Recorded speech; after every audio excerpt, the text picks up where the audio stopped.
energy healing help people with sex and drug addiction? Definitely it can.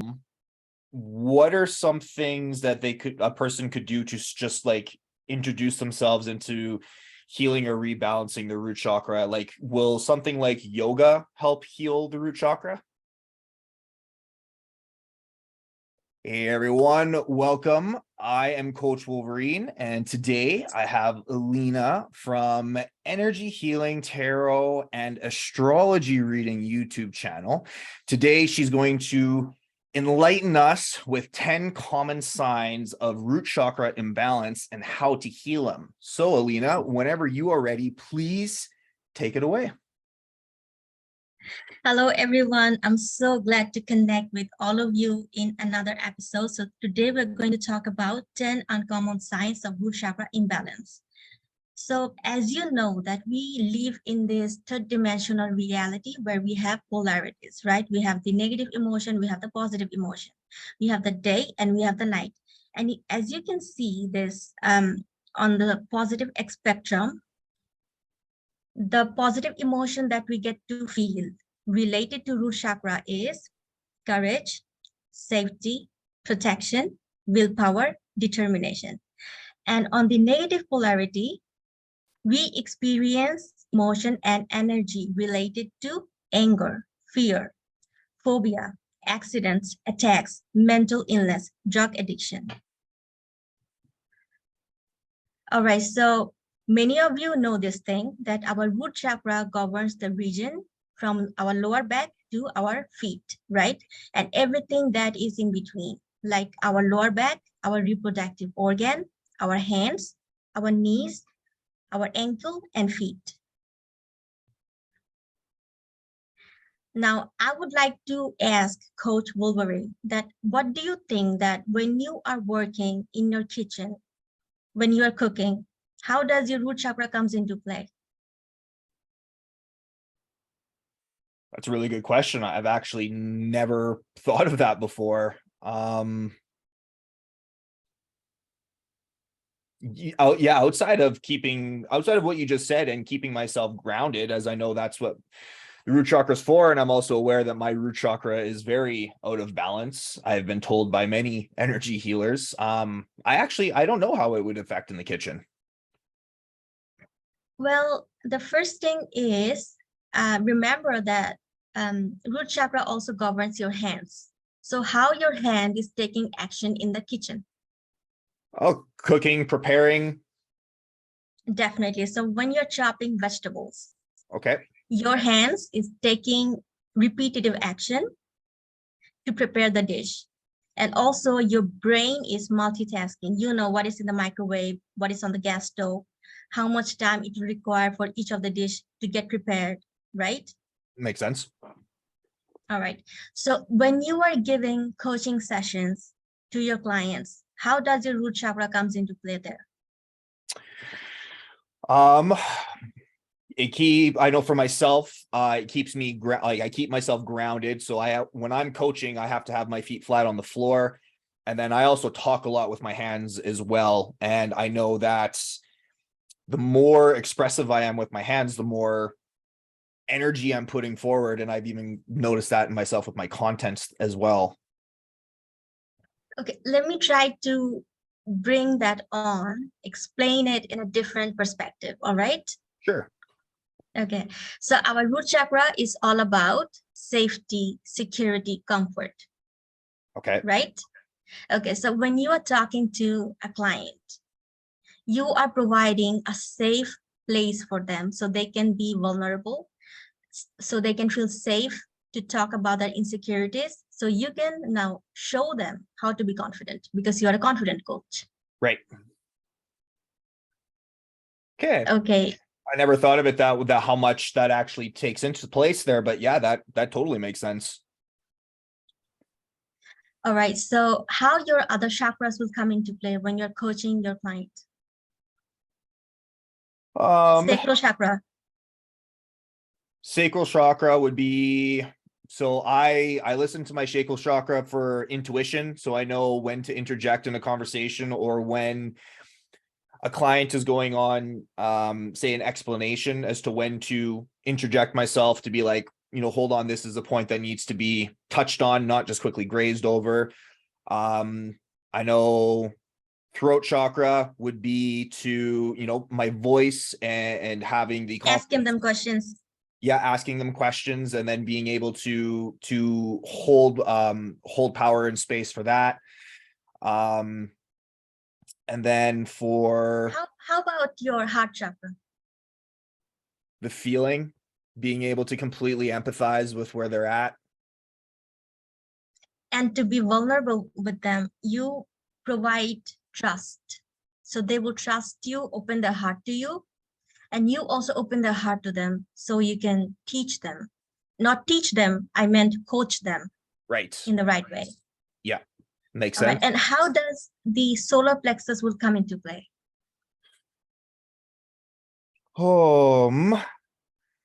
I actually confuse the solar plexus and the sacral chakra up all the time. Okay, I understand. So I'm going to give you a little bit of clue in there.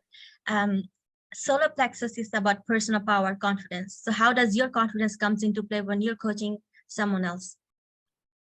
Okay, so my confidence would come into play knowing that I have the tools to be able to coach them through it, or knowing that I have the what's the word I'm looking for? The know-how, how to lead the conversation to direct them to their aha moment. Definitely. So a little bit correction here with the sacral chakra is it's about relationship and it's also about boundary. So when your clients, they have a distorted relationship with themselves, right? Insecurity, self-hatred, you are really showing them a way how to build a good harmonious relationship with themselves, right? Okay. That's a sacral chakra function. Makes sense. That makes sense. So basically you're telling me is I got to make sure that my chakras are balanced before every coaching conversation. It might happen that you have a client that's a bit difficult to deal with, and right after the session, your chakras are a bit imbalanced. It might happen. Perfect. I will keep that in mind. All right. So the next question that I want to ask you is, how does your root chakra comes into play when you are playing cricket? Keeping myself grounded in the game, focused. Taking action. Yeah, taking action. There's a lot of repetitive action that you're taking when you're playing cricket, a lot of physical action. Right.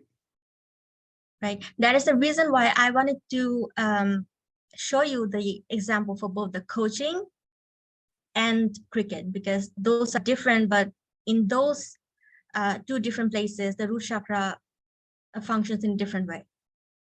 Okay. All right, now here's a little bit of a strategic question. How does your root chakra comes into play when you're watching a cricket match and not playing that?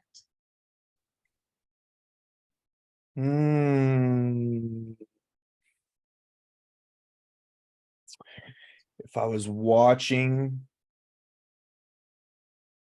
keeping myself grounded, not like, so if I was on the sidelines, it would keeping myself in the seat as opposed to running into the field and interrupting the game. So what do you enjoy more, being in the audience in the stadium or watching that cricket match from home? I always prefer playing the game as opposed to watching it. Okay, so you never really thought probably like how root chakra comes into play from the viewer's perspective, right?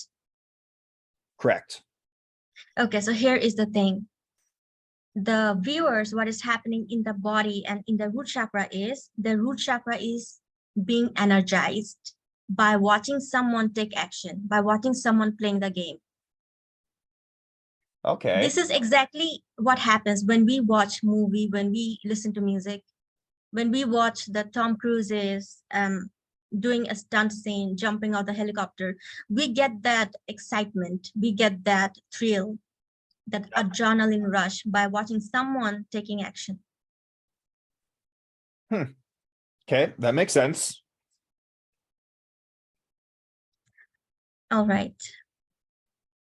And here is the thing for these public speakers. How does root chakra comes into play for a public speaker? I feel like it would be for like being in the audience or actually being on stage. Being on stage.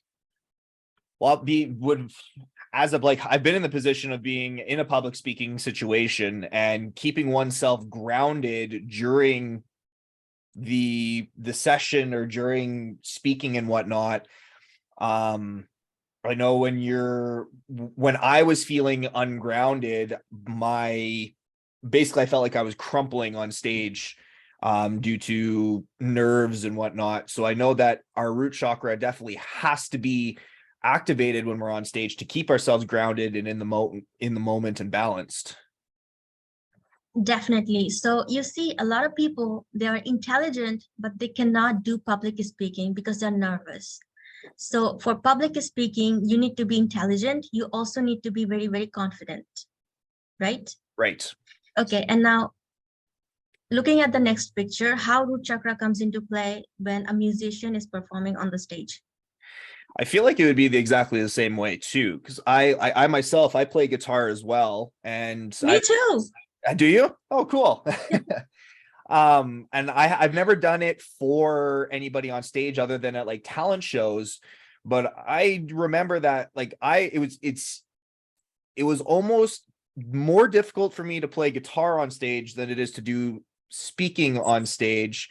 And I don't know if it's because it's a different skill or it was a different level of vulnerability, but I know that when I was doing the talent shows, or if I was ever playing guitar for someone, like say it was someone I was in a relationship with, if at all I felt vulnerable or ungrounded, I would mess up. Yeah, definitely. So you see that, as I told you, our hands are also parts of our root chakra, right? Right. Someone is playing the guitar is having a very, very positively overactivated root chakra. Makes sense. Right. So you see this musician, he's singing with his throat chakra. He's having this creative download through his crown and third eye chakra. Mm-hmm. He's with his heart chakra, he's feeling vulnerable, that I feel anger, I feel rage, but I want to share that with the world. Right. Then with his solar plexus, he's feeling confident about his vulnerable emotion. Right. Then with his sacral chakra, he's connecting with a large number of people. And with his root chakra, he's putting himself out there so the other people can see him, what he is and what he's doing. Makes sense. All right, now let's see when our root chakra is positively overactivated, what happens there? So as I have told you before, that positively overactivated root chakra can make someone very much like a very good dancer, like Michael Jackson. Mm-hmm. It can make someone a very good athlete, like Lionel Messi. Mm-hmm. It can make someone a traveler, a very adventurous person, someone like Christopher Columbus. Makes sense. Then it can make someone be inclined towards extreme sports like bungee jumping, mountain climbing, mountain biking, car racing, martial art. All right. So on the other hand, we see some professions related to positively overactivated root chakra, like soldiers, army, policemen, rescue team, fire brigade man. Okay. Right? Because these people, they need to take action very quickly and very repetitively.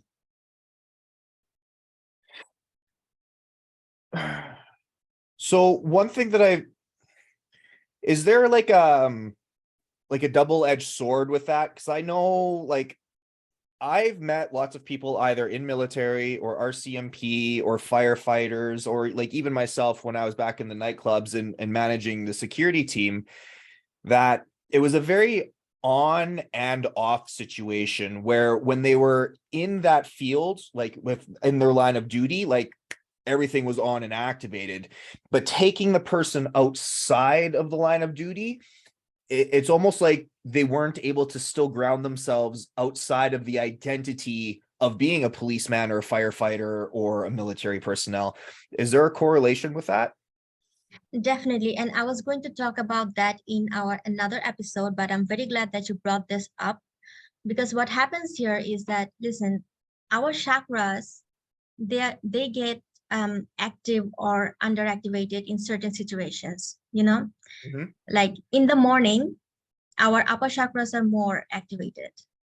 But when the moment we go out of the house, we are driving, we are on the road, our survival instinct that come up, that gets activated. Our lower chakras become very activated, right? Right. Okay. Then after our official work, when we return home by the evening, then again our upper chakras get more activated. Then our lower chakras get less activated. Okay. So it's kind of like a bit of a wave almost throughout the day. Definitely. Okay.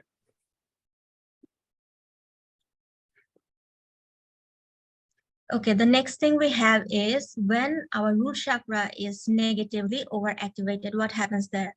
So this can make someone a very bad, crazy driver. So they do not care about the traffic rules. They don't care about the speed limit.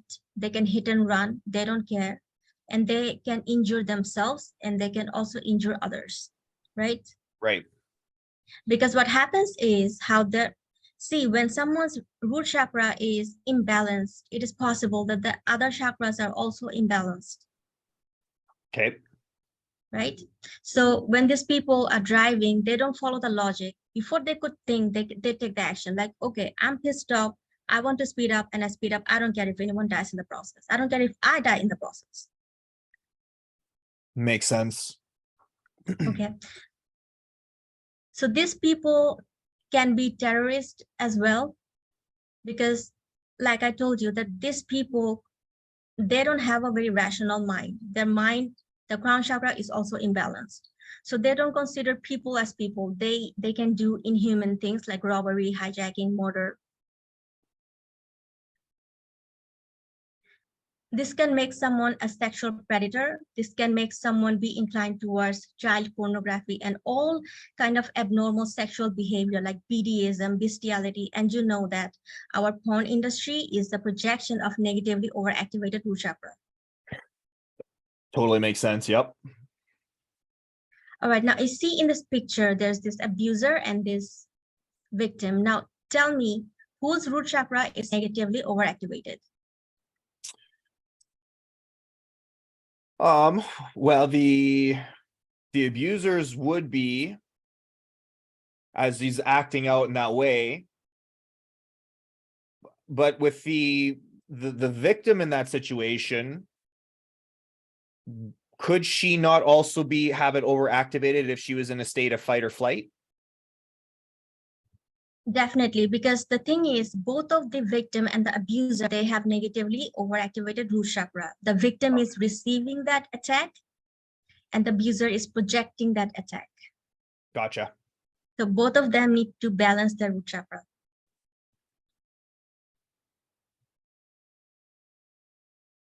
Okay, now here are some more examples to that negatively overactivated root chakra is drug addiction, sex addiction, self-harm tendency, mental illness like ADHD, BPD, or CPTSD. All right. Okay. Next we have is what happens when our root chakra is positively underactivated.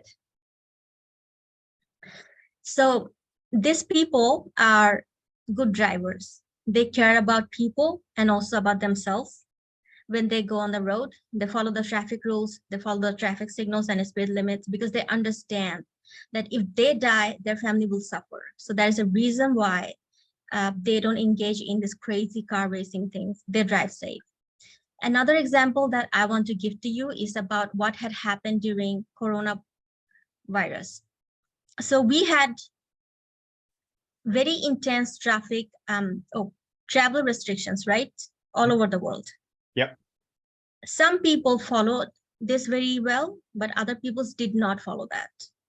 So people who followed that, because even though they wanted to go out and stretch their legs and feel good about themselves, but they restricted themselves because they knew that it is for my highest good and it is also for people's safety, right? Mm-hmm. But people who failed to do that, they had negatively overactivated root chakra. They didn't care about them, they didn't care about others. Right. So these people are also, they refrain themselves from taking drugs because they understand that drug is something that is not designed for the human body. It damages your brain cells. Right. So they refrain themselves from the urge of taking drugs. And as you know, in many societies, in many countries, it is forbidden to have sex before marriage to avoid unwanted pregnancies and STDs. So to avoid these problems, these people don't have sexual interaction outside their marriage. Right.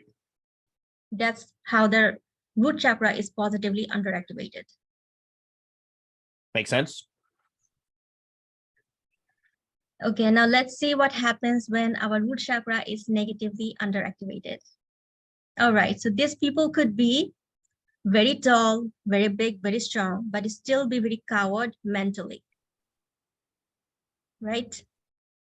Makes sense. And I know a lot of individuals that are in this category. Right, so this might make people very, very lazy. It might make someone a chronic procrastinator, Mm-hmm. and they might take subscription to gym, but would not show up every day. Mm-hmm. Okay, so this might give people irregular menstruation cycle, painful cramps, lower back pain, hormonal issues, problem to have orgasm, depression, agoraphobia, dissociation.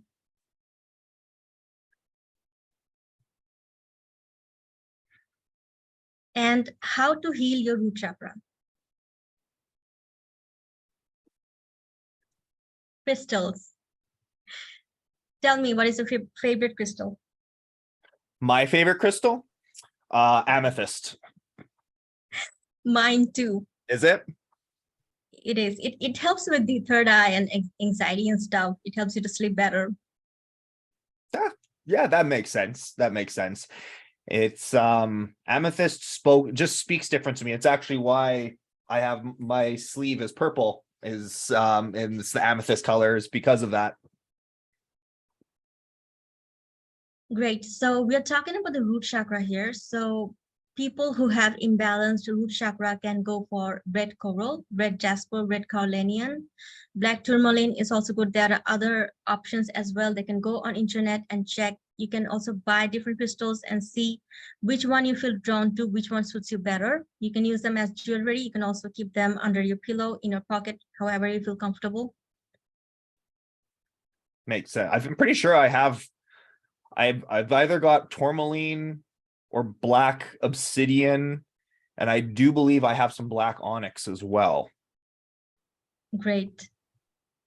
So the next thing that you can do is affirmation. You can practice affirmation every day.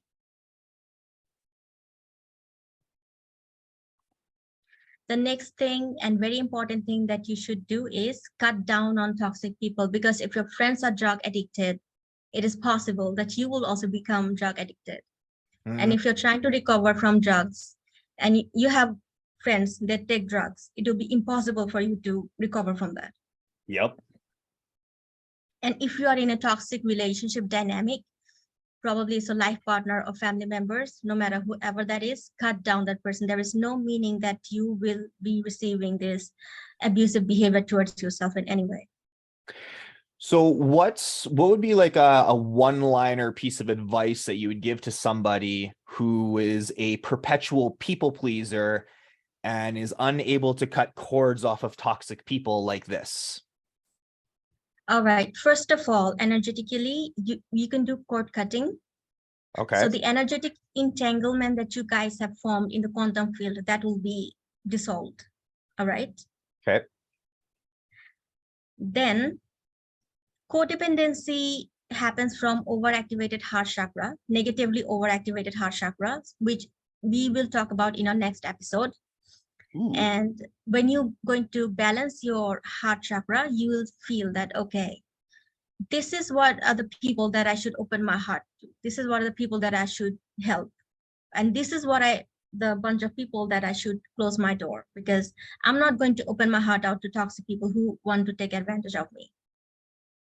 Beautiful. I think there's going to be a lot of people in my following that are going to pull a lot of good information from that topic.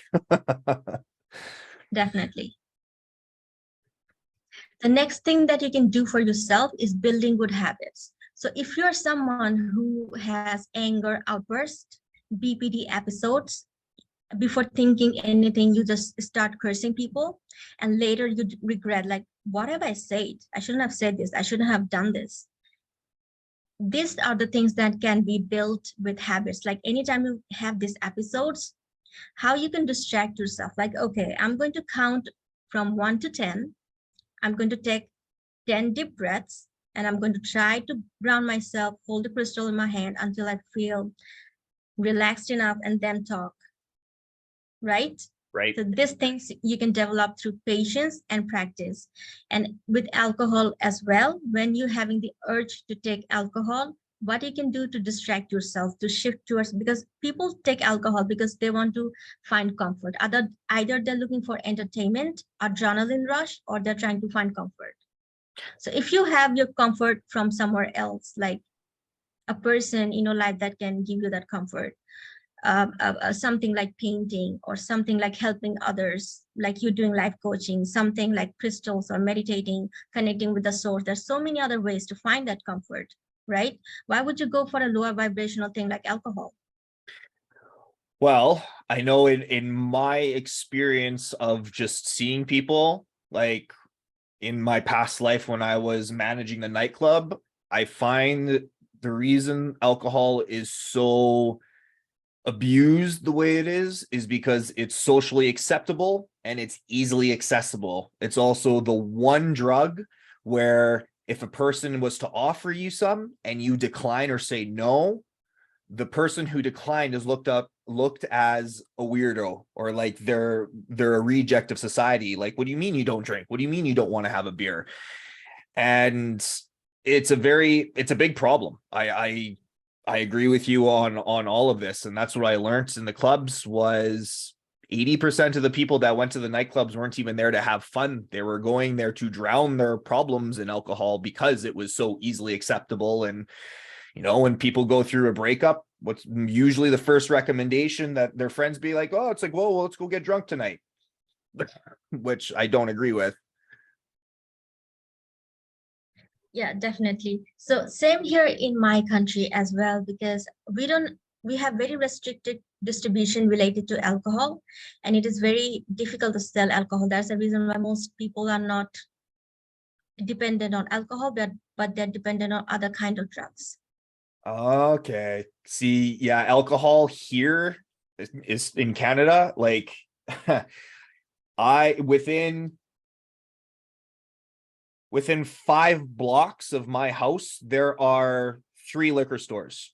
And I agree with you.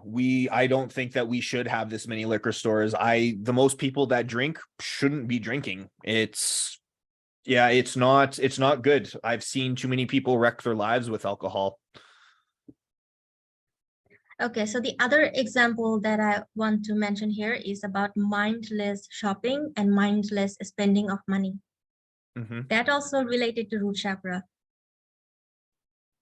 That totally makes sense. So if you have that urge, how do you distract yourself from spending money mindlessly? For myself, I always take a step back and I ask myself, is what I'm wanting to spend money on, is it a want or is it a need? And if it's a need, I then ask myself, is this something that I need right now? And if it is, then I'll buy it. If it's not, then I will just slowly try and save up for whatever it is. But basically, I usually break it down to what is whatever I'm wanting to purchase valued in time. So for, let's say, the average person in, let's say, Canada and the States, if they were to have a job where they work where they made $20 an hour and they wanted to get something that was $100, my question to them would be, is whatever you're wanting to purchase worth 5 hours of your life? And so that's kind of like how I differentiate the want versus need, or just being able to flat out say, no, I don't need to shop. I don't need that right now. Because I used to just buy things because there's a little bit of a high almost. It's an addiction to shop. Definitely. And with online shopping, it has become like even easier to just click on things, because you just search for one thing and there's 10, more than 10 things are just showing up on your news feed. What I do is I give myself time. Like if I'm tempted to buy something, then it's like 2-3 days I think about it. Like, do I really need this? Do I have substitute for this? What will happen if I don't buy this? Right. I ask myself these questions. So even after like 2-3 days, even if I feel like, okay, I have enough of these rational, logical reasons to buy this item, then I buy this. Right. And the next and the most important one is energy healing. So there's one thing with this is, until or unless you do energy healing, your crystals, affirmation, your habit building will not work. Because a lot of the time I have seen with people trying to build habits, but doesn't really work for a very long time, because they might want to go to the gym, but after a few days, they can't anymore. They can't drag themselves anymore to the gym. Right. So I think the most effective thing will be when you just clear out your system, remove those negative attachments, remove those fear frequency, remove this dependency on alcohol, drugs, or any kind of limiting belief system and all of that. Your root chakra will be automatically channeling all these positive actions, like you going for a morning walk, you doing things like to help others, you are doing personal development related work automatically. You don't have to really push too hard to do all these things. Right. So this picture that you have here, I know even for myself, before getting into this realm a lot more, this is like the definition of how energy healing works. So is this how you actually heal your clients, or how could you be able to elaborate on that for any of our viewers? Well, I don't heal my clients this way, because I don't have to be on face-to-face interaction with my clients in order for me to heal them. I can do distant healing, and I can heal my clients from internet and from Zoom. So when you say distance healing, how does that work? Just for anybody who's like brand new to this, who has no idea about any of this energy stuff, how would you explain how you heal people from a distance? All right, so understand that time and distance is an illusion. They don't exist. Right. Right? And people like us, we intuitive people, we can tap into the quantum field. That's how we can do the healing. So would you also consider yourself a clairvoyant? I have many clairs, many. Cool. All right.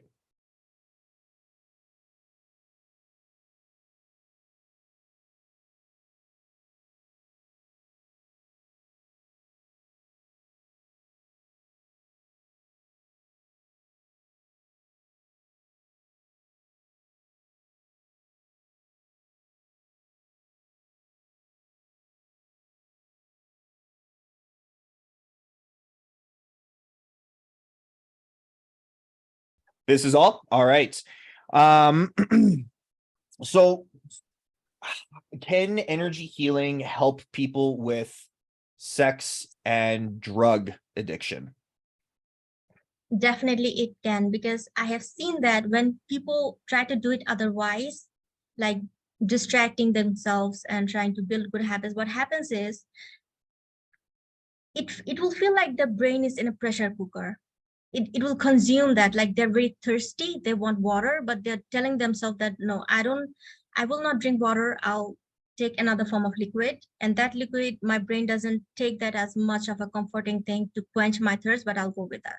This is what happens, right? It's quite consuming from the inside, like every cell, every nerve of your body would want to do drugs, and certain types of drugs like heroin, cocaine, and all of that. But what happens with energy healing is you don't feel those withdrawal symptoms as much as you would in your other ways of recovery. But what will happen is when someone is taking this energy healing, they will feel like they don't feel the urge to take drugs. They don't feel the urge to smoke. They don't feel the urge to um, talk negatively or behave in an abusive way. It just doesn't happen. Those lower vibrational energies, attachment behaviors will fall off them like the dry leaves from the tree. Okay, that makes sense. So for all of our viewers at home, what are some things that a person could do to just like introduce themselves into healing or rebalancing the root chakra? Like, will something like yoga help heal the root chakra? I think yoga is helpful, but not for people that are going through severe depression, very severe dissociation, depersonalization, derealization.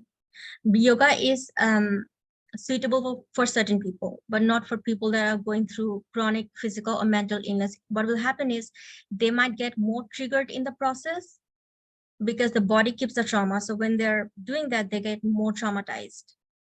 Okay. It's difficult. I mean, people who have CPTSD, I mean, it's difficult for them to do yoga or any kind of exercise. And yoga is something that and also imagine someone is having depression episode and it's difficult for them to get out from the couch, get out from the bed and to take shower or to eat, and you tell them to show up in this 30-day yoga every day. It's not possible for them to do even if they want to. So what I would recommend here in this situation is if they would take energy healing and clean up their system so much so that they can take those actions like, okay, I can be committed to this 30-day program and show up every day. And that's when they can do the yoga. But then again, I would tell them to be very careful about selecting their yoga practitioner, because there are yoga practitioners that are not trauma informed, but there are yoga practitioners that are trauma informed. Okay, so if you have background related to trauma or any kind of injury or physical or mental illness, talk to your practitioner about that. Like, are they aware of that? Cool. That's it's a good piece of advice. I appreciate that. Is there anything else you want to add to this, or is there a little bit of a teaser that you're wanting to give our audience for what's coming up in the next episode?